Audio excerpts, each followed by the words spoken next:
Et le conseiller municipal de Saint-Roch-Saint-Sauveur, Pierre-Luc Lachance, ont depuis une dizaine de jours un échange par médias interposés qui est assez musclé sur un sujet qui soulève beaucoup de passion chez beaucoup de citoyens, c'est la santé commerciale du quartier Saint-Roch.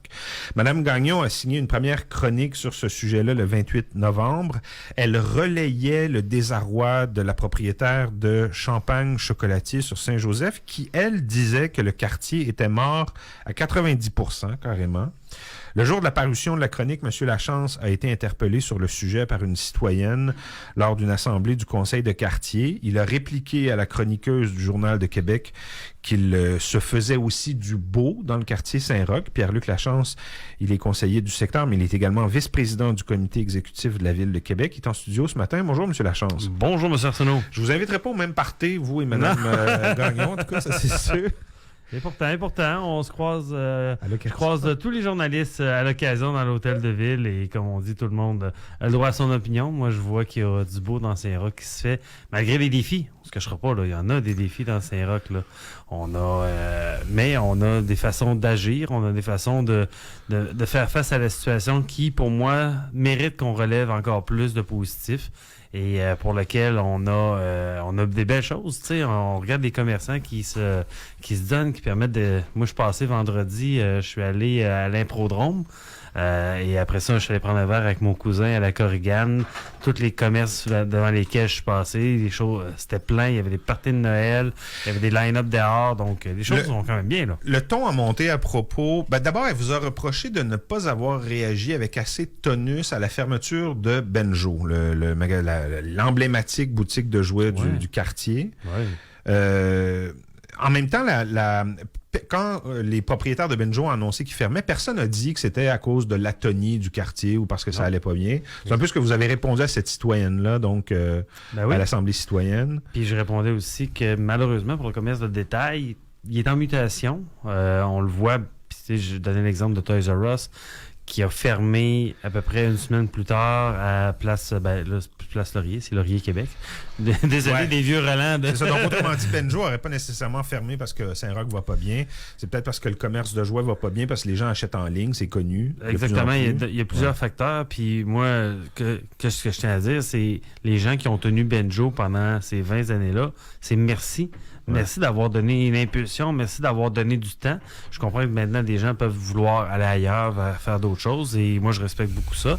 Est-ce que c'est une perte pour le quartier? Oui. Est-ce qu'il y a d'autres choses qui peuvent naître dans le quartier suite au départ de Benjo? Oui, parce qu'il y a des belles choses à faire dans Saint-Roch, il y a une belle vitalité, on a des projets immobiliers qui s'en viennent nécessairement. Je pense que vous avez entendu parler de l'îlot d'Orchester, entre autres. Mais ça, c'est du résidentiel. Absolument. Il va y avoir du commercial aussi remarqué, parce qu'il y a un supermarché qui est prévu au rez-de-chaussée. C'est ça, mais c'est ce qu'on a de besoin. Dans Saint-Roch, du résidentiel, on a besoin de gens qui viennent habiter notre centre-ville et qui l'animent à l'année longue. Comme je dis, pour moi, c'est une des priorités, essayer de maximiser tous les espaces qui restent pour avoir des résidents temps plein, des gens qui vivent Saint-Roch, qui sont là pour encourager le commerce à l'année. Donc, moi, je crois beaucoup en ça, puis je me dis, si c'était la catastrophe dans Saint-Roch, il n'y a pas personne de promoteur immobilier qui viendrait investir des dizaines, centaines de millions de dollars pour développer des projets. C'est pas vrai. Donc, pour moi, il y a du beau dans Saint-Roch, il y a du bonheur à se créer dans Saint-Roch. Je sais pas si vous êtes allé, entre autres, au Maelstrom dernièrement. La magie de Noël qui bat son plein. L'endroit est complètement plein, mur à mur, à chaque jour, chaque soir.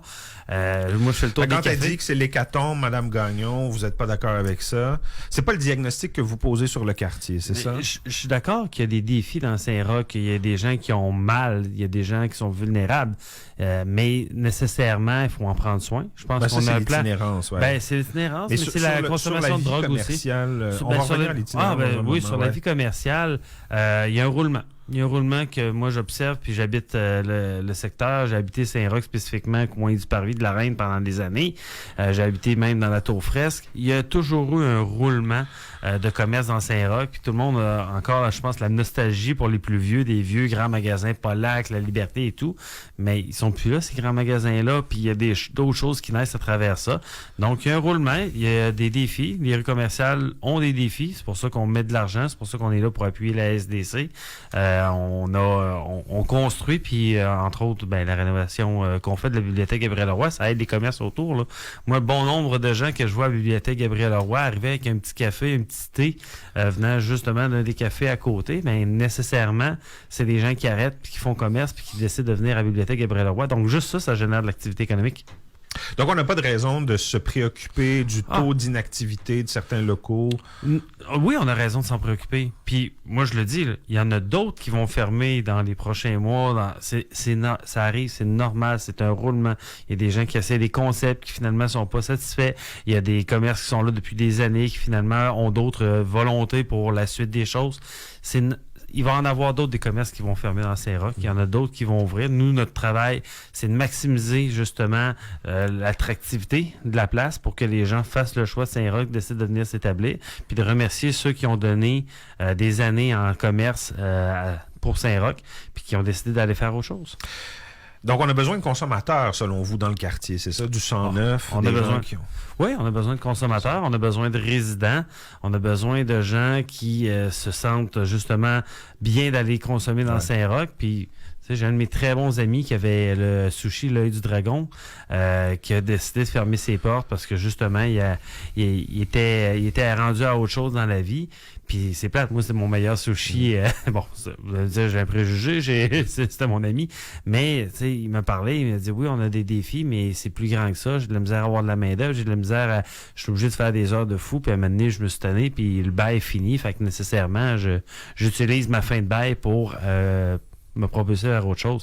Mais nécessairement, plus il y a de gens qui restent dans le secteur, plus il y a de gens qui vont consommer dans le secteur, c'est mathématique. Oui, bien sûr. Tu sais, quand on habite le secteur, puis on dit à des gens, venez-vous aller prendre un verre pas loin de chez nous et tout, nécessairement, ça fait partie de l'équation d'aller dans Saint-Roch. Est-ce que Saint-Roch vit des problèmes que ne vivent pas d'autres quartiers de Québec, d'autres secteurs commerciaux? Je pense à Saint-Sauveur, par exemple, ou Montcalm. Chacun a ses défis. Je dirais Saint-Sauveur a des défis. Il y a eu justement, lui aussi, une grande vague de commerce vide pendant... Bon, même pas nécessairement récemment, là, mais même quand j'ai commencé à être conseiller municipal, 2015-2016, juste avant que je le sois, c'était des années difficiles dans Saint-Sauveur. Il y a eu une reprise en main. Tu sais, le nombre de temps qu'on a attendu à avoir une boulangerie, un café qui se tenait là, justement dans Saint-Sauveur, là, les choses marchent bien. C'est un peu ça, les défis des rues commerciales. Puis c'est ça qu'on dit quand les gens doivent essayer de consommer plus localement, c'est de venir appuyer ces rues commerciales-là. Chacun a son ambiance, chacun a sa façon de présenter les choses. La Grande Allée a des défis, la rue Saint-Jean a des défis. Nous aussi, dans Saint-Roch, on a des défis. Puis moi, je pense que comme administration, on fait face à la musique, on est là, on répond présent, puis on appuie nos commerçants, nos organismes et les citoyens. Karine Gagnon voudrait un sommet sur la relance de Saint-Roch qui assoirait à la même table la Ville, la SDC, le gouvernement du Québec même. Est-ce que ça vous semblerait une initiative profitable ou envisageable pour nous, de ce qu'on a discuté, parce que on a discuté de beaucoup de choses avec justement les SDC et organismes, puis tout le monde nous dit non, c'est pas un sommet qu'on a besoin, Pierre-Luc, c'est de continuer les actions, puis de faire que des actions vont venir porter encore plus. Puis moi, c'est ça à quoi je m'attelle. Je pense qu'on va avoir des choses déjà cette semaine à annoncer qui vont venir être porteurs puis de venir ramener ce sentiment de dire Saint-Roch est toujours bien pris en main. Il n'y a personne qui a abandonné Saint-Roch dans les dernières années. Il n'y a personne qui va abandonner Saint-Roch. Vous allez annoncer des choses cette semaine, des initiatives cette semaine, c'est ça? Moi, il y a beaucoup de choses qui se travaillent présentement. C'est ça qui est plate, c'est qu'aujourd'hui, Julien, je peux pas les nommer. Non, c'est correct. Mais j'en ai en masse. Il y a beaucoup de choses que, justement, j'ai initié, beaucoup de choses que la SDC est venue nous voir pour dire « Hey, si on fait ça, embarqueriez-vous, Ville de Québec? » On a répondu oui. Ouais. Donc, pour nous, ça, c'est très important. C'est important de ramener des résidents. C'est important énormément aussi de ramener des travailleurs. Parce qu'on le sait, entre autres, l'industrie du jeu vidéo a ses propres défis. On a veut pas, le télétravail a amené une façon différente de venir travailler. Nous, comme ville, on doit se poser la question comment on peut s'assurer aussi qu'on a des travailleurs dans Saint-Roch. C'est ce qui avait relevé Saint-Roch, justement, quand Jean-Paul Lallier était là avec Bernard Landry, puis il avait décidé de mettre en place un programme massif par le gouvernement du Québec d'aide à l'emploi avec l'aide au salaire. C'est sûr que la Ville n'a pas les moyens de venir en aide à toutes les entreprises au niveau salarial, mais il faut se poser la question, qu'est-ce qu'on peut encourager justement comme entreprise à venir s'établir dans Saint-Roch? On a des programmes en place, puis là, on veut donner une phase 2 et la suite à ça. Le télétravail, vous pensez, dans l'industrie du jeu vidéo, fait mal un peu au quartier? Ben c'est sûr. Ouais. Le télétravail non, c'est ça. Ils ont ces problèmes-là au centre-ville. Exactement. Ben, absolument. Puis, tu sais, des commerces que justement de restauration qui misaient sur le dîner pour venir des travailleurs, pour venir combler les périodes un peu plus creuses. Mais aujourd'hui, ces travailleurs sont pas là, donc nécessairement, ça fait un revenu de moins, ça fait une façon de consommer différemment. Puis, nous, on voit beaucoup justement à essayer de maximiser le retour dans Saint-Roch.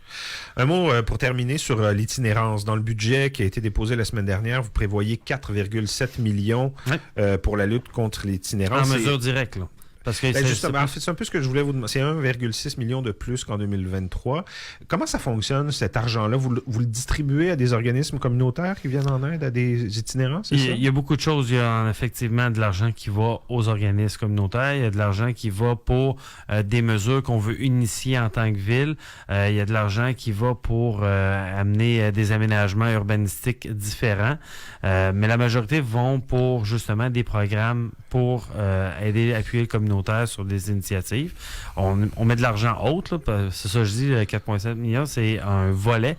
On a d'autres volets, comme par exemple tous les coûts qu'on a en service de police, en travaux publics pour venir nettoyer les places et s'assurer de la propreté et de la sécurité. En tout et partout, là, c'est pas loin de 12 millions qui est mis au niveau de l'itinérance au sens large. Moi, j'appelle ça... Parce que l'itinérance est le mot facile, mais c'est pas vrai que le problème est de l'itinérance. C'est vraiment un travail de cohésion sociale au sens large. Et l'approche de consommation de drogue aussi, à ciel ouvert, se doit d'être adressée à travers tout ça, là. Oui, on n'en parle pas souvent du rôle que joue la drogue dans le problème de l'itinérance, mais c'est gigantesque parce que s'ils ont une chose en commun, ces hommes-là, en général, c'est des hommes qu'on voit dans le quartier, c'est qu'ils sont en situation d'intoxication grave. Ça relève de la police beaucoup, c'est ça? Ça relève de la police, ça relève des fois de la santé mentale, du système de santé, des gens qui refusent l'aide qui leur est proposée. Puis malheureusement, présentement, je pense que la société québécoise fonctionne dans un système où les gens ont le droit de refuser ça, mais les conséquences, c'est le reste de la population qui le subit. Fait que pour moi, il y a un déséquilibre là important dans la responsabilité sociale que tout un chacun a. Je comprends que c'est pas tout le monde qui peut avoir la compréhension de ça, parce que des fois, on arrive dans des situations de vulnérabilité et de plus être capable d'avoir les compétences, je dirais, mentales de le faire, mais nécessairement, ça a un impact. Puis ces gens-là, ben, c'est là qu'il faut qu'ils acceptent l'aide qui leur est proposée parce qu'on en a des ressources. Récemment, le ministre Carman a rencontré justement des commerçants, des résidents. Il a annoncé 1 million de plus pour l'Aubrivière pour venir porter des lits, pour avoir un soutien intensif pour ces personnes-là. Moi, j'applaudis ce genre de mesures-là parce que là, les gens sont pris en charge, puis c'est de les défaire de leur pattern, puis à partir de là, leur donner confiance, leur donner une dignité, puis d'être capable de se relever, là. Mais il faut mettre les bouchées doubles sur l'itinérance parce que vous en êtes conscient, les gens sont dépassés par le phénomène dans le quartier, là. C'est pas juste les gens qui habitent dans Saint-Roch, les gens qui habitent dans les quartiers autour puis qui vont faire un tour sur Saint-Joseph sont immédiatement frappés par ce phénomène-là. Ils sont frappés par le phénomène, mais moi je dis des fois l'itinérance, c'est la résultante justement de mauvaises situations comme entre autres la consommation de drogue peut amener, qui amène après ça l'itinérance. Puis le fait d'être dehors, vulnérable, ça aide pas là, à se relever comme il faut, surtout lorsqu'on est en situation de consommation. Fait que pour moi, il y a les deux qu'il faut qu'ils soient adressés, désolé l'anglicisme, de façon cohérente. Le problème sur les deux fronts. En fait, c'est une situation complexe, hein. Puis vous savez c'est quoi la différence pour utiliser un mot à la mode. Puis vous savez c'est quoi le problème de problème complexe, c'est qu'il est irrésoluble. c'est impossible de solutionner un problème complexe. Ce qu'on peut faire, c'est encadrer un problème complexe et par de multiples mesures, multifacteurs, pour être capable de diminuer les effets. Mais régler un problème complexe... Bien sûr, ça se fera pas d'un claquement de doigts, puis ça se fera pas en 1 an, puis ça se fera pas en 2 ans non plus. C'est quelque chose, c'est un travail à long terme. C'est ça qu'on dit quand on travaille du logement social, la construction de ça, bien nécessairement sortir ces gens-là de la rue, il faut les amener à sortir de la rue. Bien sûr. Pierre-Luc Lachance, vous êtes conseiller municipal de Saint-Roch-Saint-Sauveur. Vous êtes aussi vice-président du comité exécutif à la Ville de Québec. Merci beaucoup d'être passé ce matin. Un grand plaisir.